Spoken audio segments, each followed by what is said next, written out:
같이 한번 제목 같이 읽겠습니다. 시작. 살아나신 그리스도. 예, 살아나신 그리스도.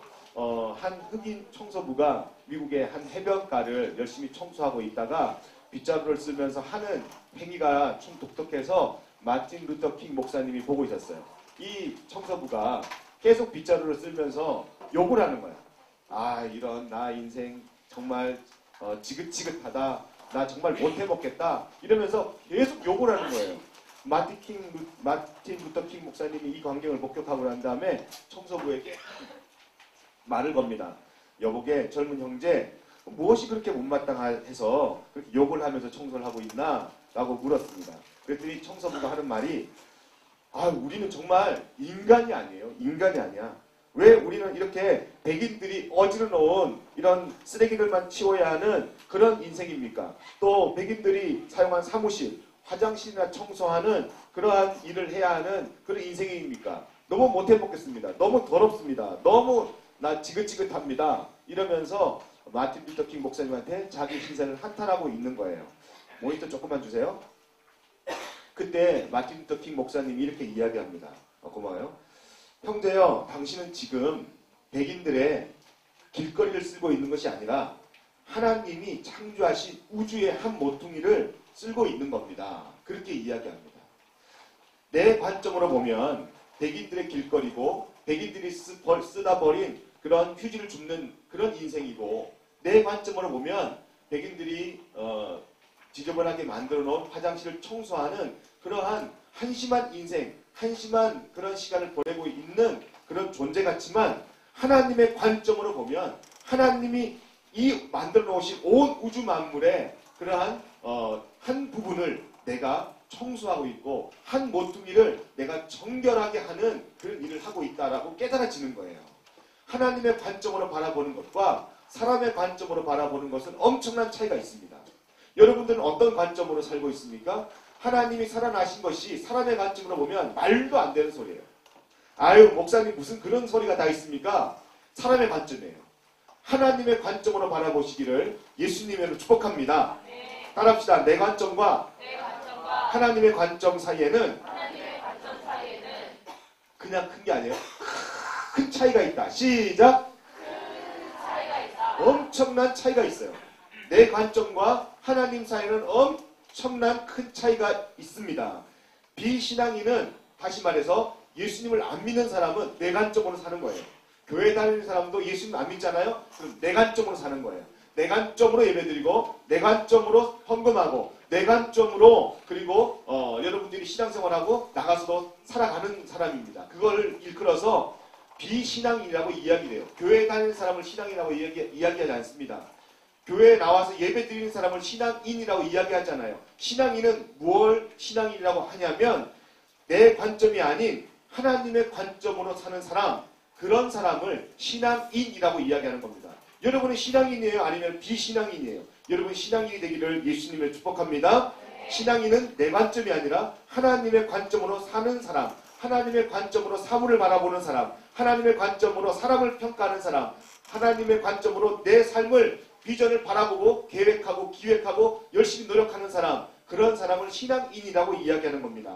하나님의 말씀은 내 관점이 아니라 하나님의 관점으로 바라봐야 돼요. 하나님의 관점으로 읽지 않으면 이 성경은 전혀 나에게 감동이 없어요. 하나님의 말씀은 천지가 없어져도 없어지지 아니하는 진리가 바로 하나님의 말씀인 줄로 믿습니다. 내 신앙은 어디에 기초해야 되느냐? 바로 말씀에 기초해야 돼요. 내 신앙은 어디에 핵심을 둬야 되냐? 바로 말씀에 핵심을 둬야 될 줄로 믿습니다. 성경을 벗어나면 그것은 다 가짜예요. 성경을 벗어나면 다 이단이고요, 사입이에요. 그래서 성경을 벗어난 그러한 거짓 선지자들이 나타나서 우리의 신앙을 혼란시키는데 속지 마세요. 성경을 벗어난 모든 행위들은 다 가짜라는 사실을 잊지 마세요. 오늘 근데 성경이 뭐라고 이야기합니까? 3절과 4절 오늘 읽은 말씀이 뭐라고 이야기하는지 같이 한번 읽어봅시다. 한글이에요. 큰 소리로 한번 읽어보겠습니다. 시작! 내가 가진 것을 먼저 너희에게 전하였니 이는 성경대로 그리스도께서 우리 죄를 위하여 죽으시고 장사하시는 바 되었다가 성경대로 사흘 만에 다시 살아나사. 그래요. 지금 여기에서 두 번이나 강조하는, 거듭 강조하는 단어가 있습니다. 빨간 글씨가 있으니까 여러분들이 금방 눈에 띌 거예요. 뭐라고 이야기하고 있어요? 성경대로라고. 성경대로. 하나님의 말씀대로 지금 주님께서 이 땅에 오셨는데 그 성경대로 두 번이나 거듭 반복하면서 하는 두 가지의 핵심이 있어요. 성경의 핵심은요, 바로 예수님이에요. 예수님의 핵심은 뭐냐면 십자가예요. 십자가의 핵심은 뭐냐면 부활이에요. 이걸 지금 성경이 이야기하고 있는데 이 3절과 4절 속에 오늘 본문 내용 속에 성경대로라고 거듭 강조하면서 두 가지의 중요한 핵심 키워드를 이야기하고 있습니다. 두 가지의 키워드. 그게 뭐냐면 첫 번째가요. 우리는 다 죄인이라는 거예요. 우리는 죄로 인해서 다 죽을 수밖에 없는 그런 존재라는 거예요. 죄라는 바이러스는, 이 죄라는 놈은 우리를요 가만히 두지 않고요 생명을 빼앗아가게 해요. 생명. 알았지? 네. 지금 고마워. 네. 쉬 해줘서 고마워. 쉬 해줘서 고마워. 생명을 빼앗아가는 그러한 핵심이라는 거예요. 뭐가? 죄가. 그래서 우리를 못 살게 하는 거는 우리의 그러한 열심히 노력 안 해서 우리가 못 사는 것이 아니라 또 우리가 힘들어하는 것은 환경이 나빠서가 아니라 결국은 죄 때문에. 죄 때문에 우리가 힘들어지고 우리가 고통받고 슬퍼하고 그리고 우리의 마음속에 그 어둠이 찾아온다는 거예요. 죄 때문에. 근데 죄는 내 힘으로 안 돼. 봐봐요. 예전에 어떤 병이 유행했냐면 사스가 유행했어요. 그리고 신종플루가 유행했어요. 신종플루 유행했을 때 여러분들이 감기 기운이 좀 있고 좀 기침이 나고 그래가지고 병원 갔는데 감기약을 먹었어. 감기약을 먹어서 나을까 안 나을까? 안 낫는다고 해야 돼. 또 정신없이 또 낫는다고 하면 안 돼요. 감기약 먹어서 나을까 안 나을까? 안 나요. 신종플루를 낫게 하는 그러한 바이러스를 죽이는 약을 먹어야지만 나을 수 있어요. 막 배가 아파. 배가 아픈데 정말 미련한 사람이 배 아파? 알았어. 이 빨간 약이 만병통치약이야. 빨간 약 배에다 바르면 나사. 일로 와봐. 배 까봐. 그래서 막 빨간 약 발라. 나을까 안 나을까? 안 나요. 막 맹장 터져가는데 막 빨간 약 바르는 거야. 그 위에다가 막. 진짜 이건요. 제정신 아니에요. 이건 돌아버리는 거죠. 그 사람 죽음으로 그냥 죽으라는 거예요. 살으라고 하는 게 아니라 죽으라는 거예요. 맹장이 터졌으면 빨리 가서 의사에게 맹장을 내보이고 맹장 수술을 해야 되는 거예요. 이게 바로 우리 지혜로운 사람이에요. 그런데 죄도 마찬가지예요. 죄라는 이 바이러스는, 죄라는 놈은 우리를 너무 힘들게 하고 우리를 괴롭히고 우리를 결국에는 생명까지 앗아가는 그러한 놈인데 이게요 윤리로요, 철학으로, 도덕으로 열심히 공부해서 아니면은 내가 바른 생활 하니까 이 죄가 없어질 것 같아? 전혀 그렇지 않아요. 그런 것 가지고 죄가 없어지지 않고요. 사라지지 않고 손상되지 않습니다. 죄는 예수님 피로만 깨끗하게 되는 줄로 믿습니다. 그 이야기를 지금 성경에서 이야기하고 있는 거예요. 아무리 네가 똑똑해도, 아무리 네가 잘 나가도, 아무리 네가 의롭다 하여도 죄는 해결할 수 없다. 죄라는 이 바이러스를 내가 해결할 수 없다라는 거예요.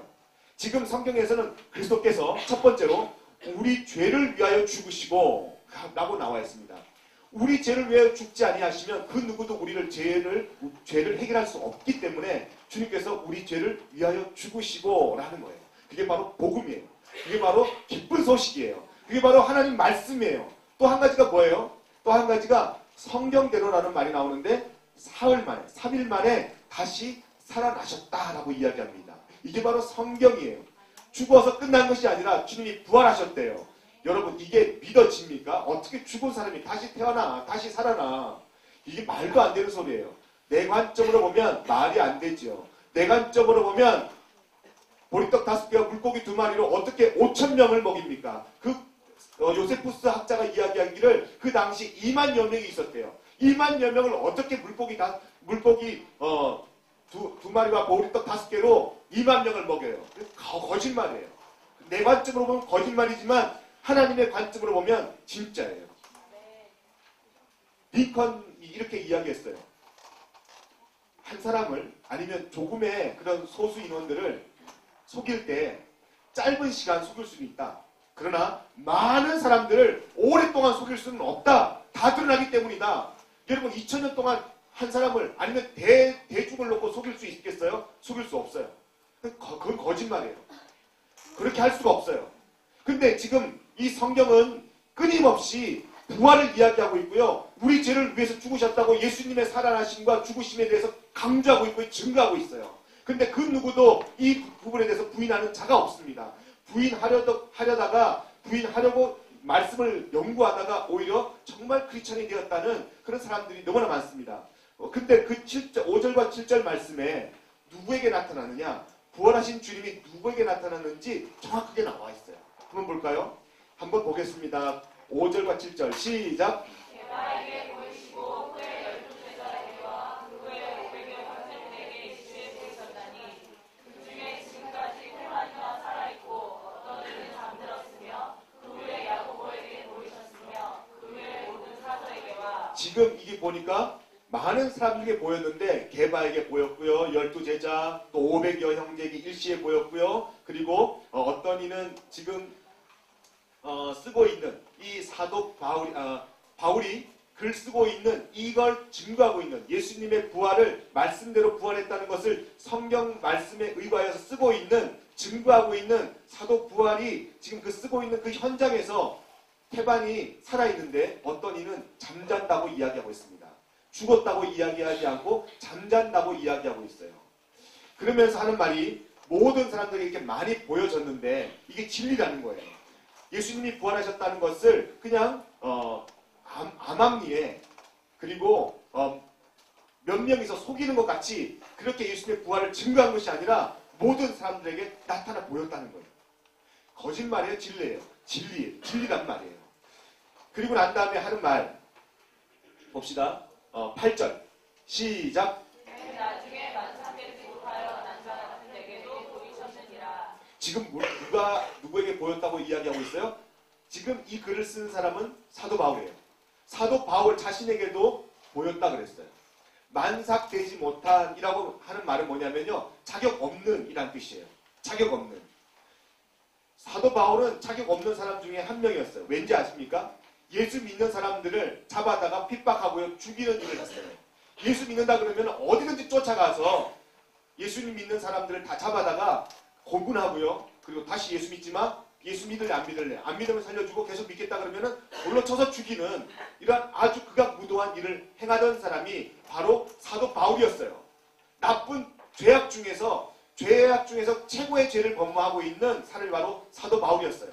그 사도 바울에게 다메섹 도상으로 가다가, 다메섹 도상으로 왜 가냐면 또 예수 믿는다는 소식을 정보를 얻었어요. 그래서 또 잡아다가 죽이려고, 나쁜 짓 하려고, 못된 짓 하려고 지금 다메섹 도상으로 막 달려가는 그 사도 바울에게 예수님이 나타나셨어요. 그러면서 하는 말이 뭔지 알아요? 사울아 사울아, 바울이 변하기 전에 사울이었어요. 사울아 사울아, 누시옵니까? 나는 네가 핍박하는, 네가 나를 못살게 구는 바로 예수다. 네가 안 믿은 예수다. 내가 부활했는데 내 부활을 안 믿는 바로 내가 부활한 예수다. 네가 믿지 않는 바로 그가 나다. 그러면서 예수님이 나타났어요. 그 다음에 이 부활한 예수님을 만난 사도 바울은 완전히 변화됩니다. 어떤 사람으로 변화돼요? 증인으로 변화돼요. 증인으로. 예전에는 못된 사람이었어요.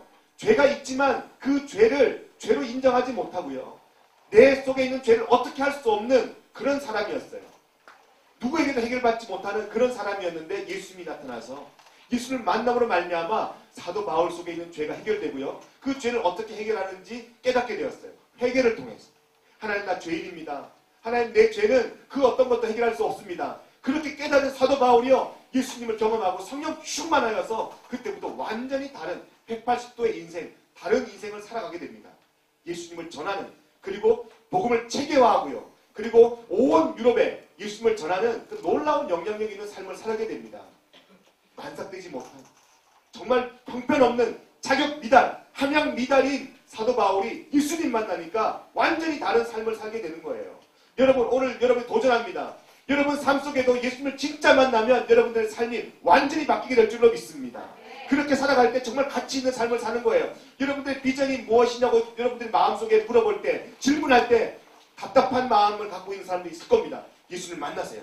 예수님을 만나면 여러분 삶 속에 확고한 비전이 생길 줄로 믿습니다. 세상을 깜짝 놀랄 만한 그런 비전을 가지고 살게 될 줄로 믿습니다. 그리고 여러분들 마음이 가치가 있는, 여러분의 마음에 참 행복이 있는 그런 삶을 살게 될 거예요. 이 귀한 삶이 여러분 속에 펼쳐지기를 예수님의 축복합니다. 그렇게 만난 인생이 있어요. 그렇게 만난 완전히 180도 변한 그런 한 여자의 주인공이 나타납니다. 오늘 여러분들 갖고 있는 교재도 나오겠지만 요한복음 20장에 보면 막달라 마리아가 나와요. 막달라 마리아. 이 막달라 마리아는 예수님과 함께 3년 동안 많은 은혜를 받은 여자예요. 근데 봐봐요. 마리아가 정말 가슴이 아팠을 거예요. 왜 가슴이 아팠을까?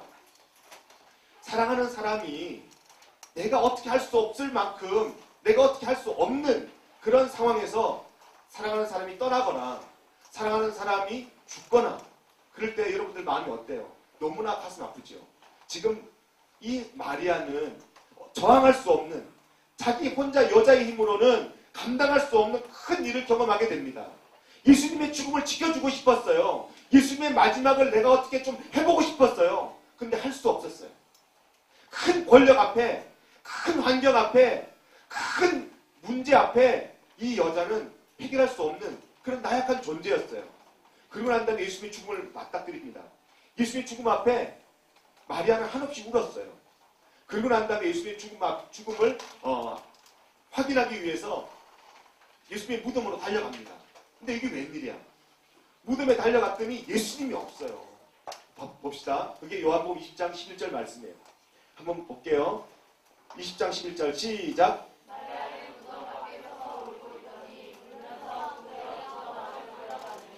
울면서 막 절절하게 울면서 무덤 안을 들러봤어요.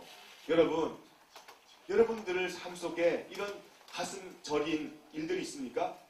야, 나 왜 이렇게 공부가 힘들어?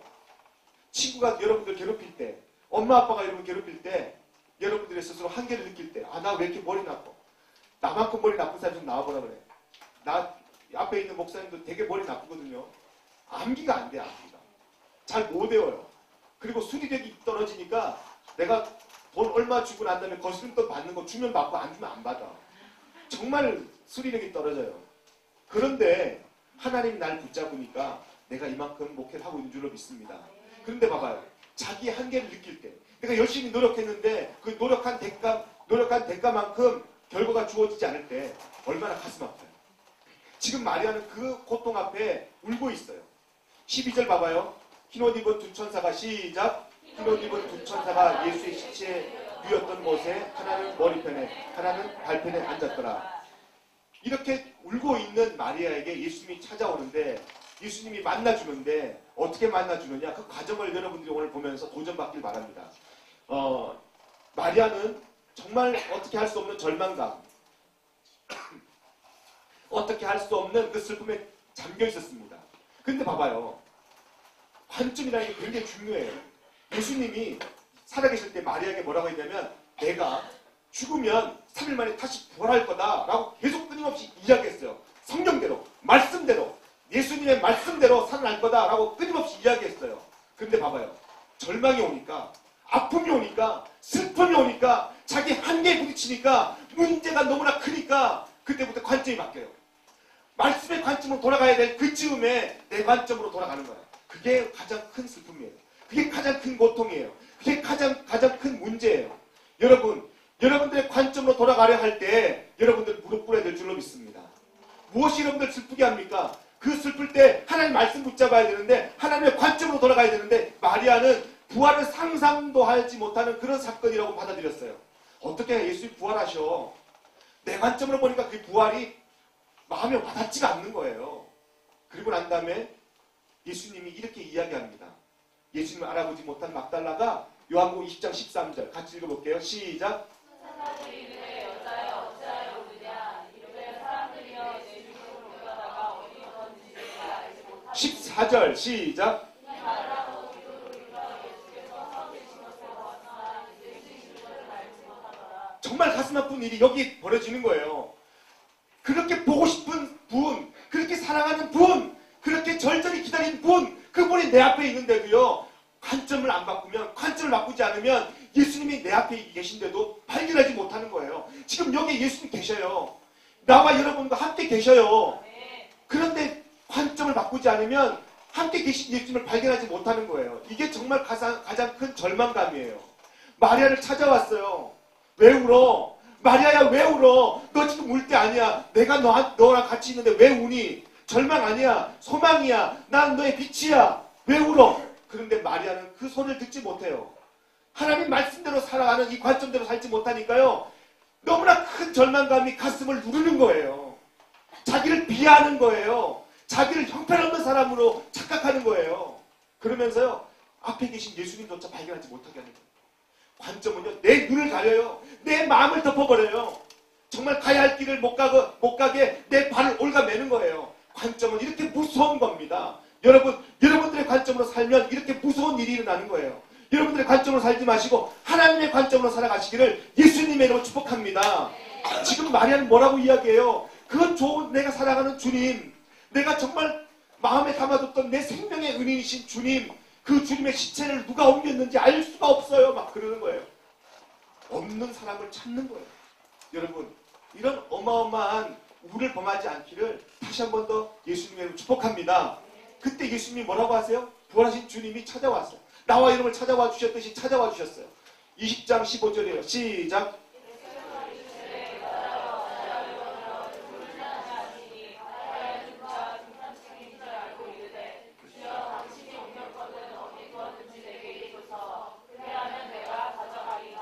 아멘. 지금 여기 보니까 뭐라고 나와 있냐면요. 예수님의 음성도 못 듣고 예수님의 존재 자체를 깨닫지 못하는 마리아가요. 동산지기래요. 동산지기. 동산을 지키는 사람이라고 착각합니다. 하나님의 말씀을 하나님의 말씀으로 받아들이지 못하는 어리석은 우를 범하는 게 무엇 때문에 그럽니까? 관점을 바꾸지 못했어요.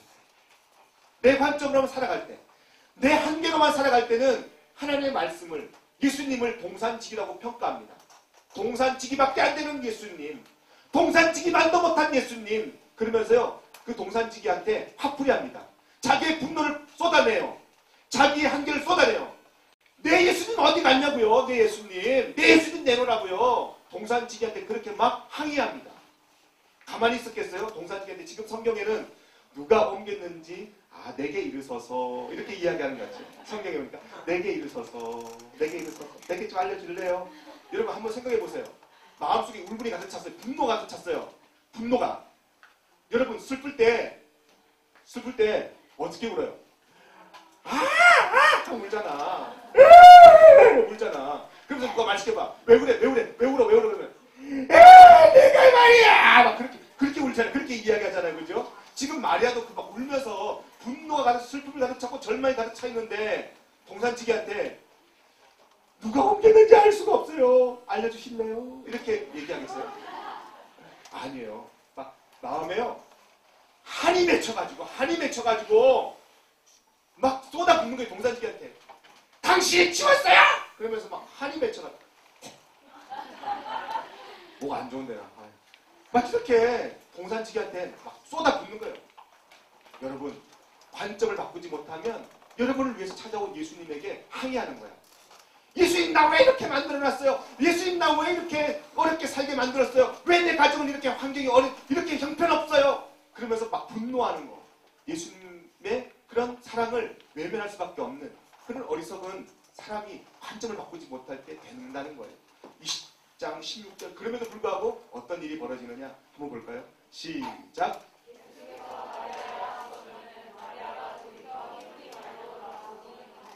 봐봐요. 관점을 바꾸지 못하는 마리아에게 예수님이 찾아와서 하는 방법, 예수의 방법. 그렇죠.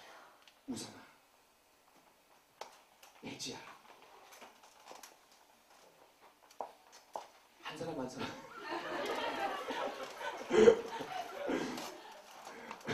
다 부르고 싶어. 여러분, 예수님은 여러분들은 다 알아요. 그리고 한 사람 이름을 불러줘요. 마리아야. 마리아가 듣더니 어디서 많이 듣던 소리야. 동산지기가 내 이름을 알 리는 없고 누구지? 울다가 멈췄어요. 그리고 다시 봐요. 예수님이셨군요. 정말 부활하셨군요. 그때요 관점이 바뀌어요. 그때 관점이 바뀌어요. 예수님은 우리 한 사람 한 사람 이름을 불러주십니다. 예수님은 우리 한 사람 한 사람 이름을 불러주시면서 내가 너와 함께한다. 내가 너와 함께한다. 내가 너와 함께할 거야. 걱정하지 마. 염려하지 마. 너의 절망과 너의 슬픔과 너의 한계를 내가 극복하게 해줄 거야. 내가 너의 인생에 힘이 되어줄 거야. 내가 너의 앞에 빛이 되어줄 거야. 예수님은 그렇게 우리에게 다가오세요.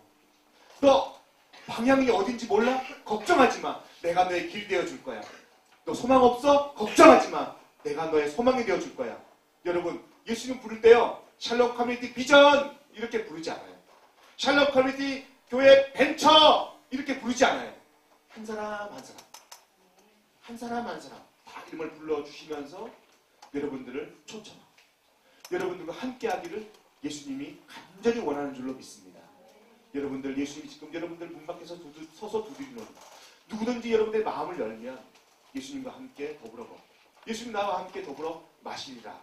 함께 나와 함께 살면서요, 내 모든 어둠을 싹 걷어가 주시고 내 마음속에 온전한 빛으로 주님께서 비춰줄 줄로 믿습니다. 그걸 마리아가 느꼈어요. 그걸 마리아가 느꼈어요. 그리고 난 다음에 180도로 바뀝니다. 예수님을 전하는 증인의 삶으로 바뀝니다. 그전에는 절망감이었지만, 그전에는 슬픔으로 가득 찬 마음을 가진 그런 여인이었지만, 분노가 가득 찼지만 예수님을 만나니까 완전히 바뀌는 거예요. 그렇게 그렇게 예수님의 부름을 받고 산 존경하는 사람이 한 명 있어요. 내가 너무 존경하는 사람인데 헨리 나우엔이에요. 헨리 나우엔은 하버드 대학교 교수님이에요. 모든 사람들로부터 존경받는 하버드대 교수인 이 헨리 나우엔이 어느 날 주님의 부름을 받아요. 이런 간증을 하는데, 주님이 나를 하버드 대학을 떠나서 정신지체자 공동체의 지도자로 부르시는 것을 나는 느꼈습니다. 부활하신 주님을 만나요. 부활하신 주님을 만나서 헨리 나우엔을 불러요. 나우엔, 지금 나와 함께 같이 일하지 않을래? 그러면서 주님 부르세요. 그는 이미 가장 높은 자리에 올라가 있는 존경받는 인물이었고요. 그리고 예수님 믿는 사람이었어요. 그럼에도 불구하고 예수님이 또 부르세요. 예수님을 만난 헨리 나우엔은 그 길로 순종합니다. 그리고 그의 나이가 53세가 되었는데 하버드 대학교 교수를 사임하고요. 정신지체자를 위한 공동체인 데이브레이크 커뮤니티라는 곳으로 가서 리더가 됩니다. 근데 그곳에는 데이브레이크에는 정신지체장애자 6명이 있었어요. 이 정신지체자들은 자기의 삶을 자기 스스로 간수하지 못하는 사람이었어요. 얼만큼 간수하지 못했냐면 소변, 대변도 다 옆에서 해결해 줘야 돼요. 그냥 아무데나 하는 거예요. 아무데나. 그래서 이 헨리 나우엔은 그 정신지체자 6명을 위해서 용변도 다 받아주고, 그리고 목욕도 시켜주고 식사를 도와주는 일을 하기 시작합니다. 한마디로요, 허드렛 일이에요. 한마디로요, 정말 하찮은 일이에요. 한마디로 정말 보잘것없는 일이에요. 대학 교수, 그것도 정말 세상에서 많은 사람들이 가고 싶어하는 그런 대학교 교수예요. 하버드 대학 교수였는데 그 교수직을 사임하고요. 알아주지 않는, 아무도 인정하지 않는 그 허드렛 일, 그 잡일 같은 일을 그 스스로 합니다. 누굴 만나서? 주님 만났어요. 그리고 난 다음에 이렇게 그는 이야기합니다. 하루하루를 어려운 이웃을 찾아 돌보는 나에게는 내 마음속에 미소를 잃어버리지 않도록 하나님이 은혜를 주신다. 그렇게 고백합니다. 그는 일기에 이렇게 써요. 이상하다. 지금까지 내가 쌓아올린 삶을 뒤엎는 것인데 이게 웬일인가. 이 놀라운 마음의 평안이 자유여 자유여. 그렇지요. 높이 누구든지 쌓으려고 해도 쌓을 수 없는 것을 헨리 나우엔은 엄청나게 쌓아놨습니다. 그런데 한순간에 다 무너뜨리는 그런 일을 하는데도요, 헨리 나우엔 마음속에는 불안하지도, 그리고 두렵지도 않아요. 평안함이 찾아오대요. 왜요? 부활한 주님이 그 헨리 나우엔 마음속에 강하게 역사하기 때문에 두렵지 않은 겁니다. 그리고 난 다음에 그는 또 이렇게 고백합니다. 나는 이 사람을 돕기 위해 여기에 왔다고 생각한다. 그런데 나는 이 공동체에 와서 나는 처음으로 고향을 찾은 것 같은, 드디어 내 고향을 찾은 것 같은 감정을 느낀다. 탕자였던 내가 하버드 대학 교수라는 직책을 갖고 있을 때는 많은 사람들이 나를 존경하였지만 그때 내 마음은 탕자였다. 그렇게 이야기합니다. 탕자였던 내가 오히려 지금 아무도 알아주지 않는 이 허드렛 일, 잡일을 하는 지금 내 마음에 고향을 찾은 것 같은 그러한 감정을 느낀다. 그리고 더 놀라운 충격적인 글을 일으켰습니다. 나는 이 사람들을 돕고 이 사람들을 치료하기 위해서 왔다지만 우리 공동체 6명 중에 아담이라는 청년이 있는데 정신지체자이지만 깨끗하고 투명한 그의 영혼과 부딪히면서 오히려 그가 나를 치료하고 있다. 여러분, 이게 느껴져요? 이 마음이 지금 여러분 마음속에 느껴져요?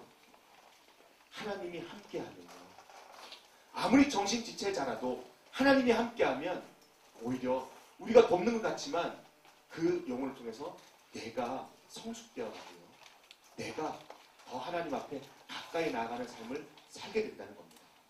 여러분, 공부 열심히 하세요. 그래서 남 주세요. 아멘 안 할 줄 알았어요. 왜 남 줘요? 내가 가지기도 힘든데, 내가 착복하기도 힘든데, 내가 다 가지기도 힘든데. 여러분, 은사 있습니까? 여러분들 남 모르는, 남이 갖지 않은 그런 독특한 은사들이 있습니까? 열심히 개발하세요. 그래서 마음껏 주세요. 아멘 하셔야 될걸요. 헨리 나우엔이 찾은 하나님의 그 마음, 헨리 나우엔이 느낀 하나님이 주시고자 하는 고향, 하나님 나라. 헨리 나우엔이 모든 사람들이 오르고 싶은 그 오름의 자리에 있을 때는 못 느꼈지만 내려왔을 때, 정말 하찮은 곳에, 지극히 작은 곳에 마음을 두고 그가 최선을 다했을 때, 지극히 작은 자 하나에게 했을 때, 그러면요 하나님의 마음을 느껴요. 부활한 주님을 드디어 만나게 됩니다.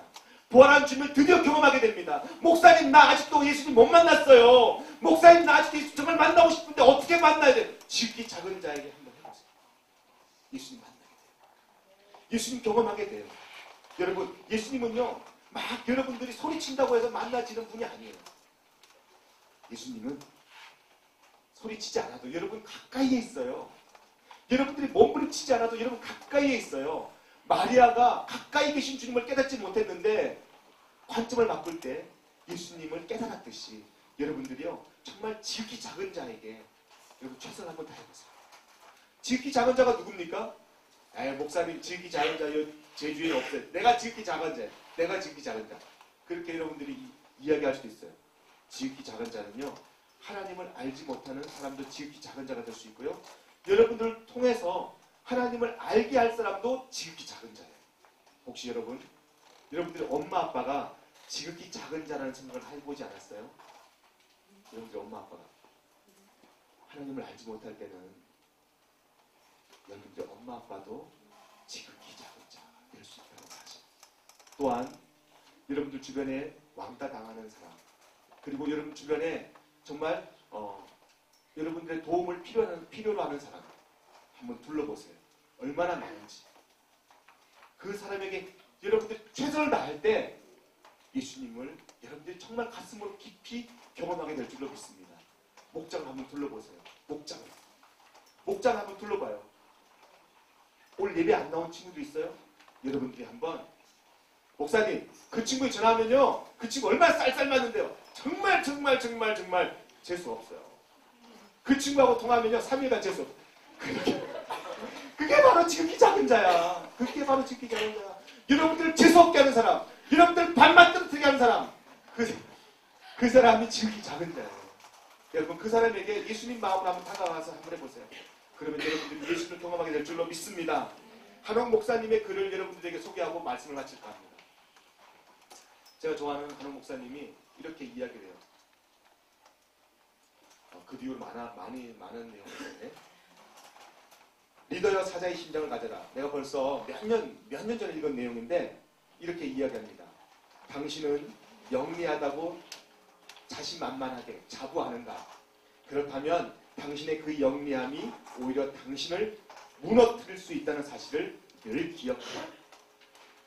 당신의 인생에서도 자신의 능력을 과시한 나머지 경솔하게 결정해버린 일들, 이건 식은 죽 먹기처럼, 이건 식은 죽 먹기야, 그렇게 생각하고 식은 죽 먹기처럼 쉬운 일이라고 여겨 깊이 생각하지 않고 신속하게 처리해버린 일들이 뜻하지 않게 당신의 덜미를 잡는 치명적 실수가 될 수 있다.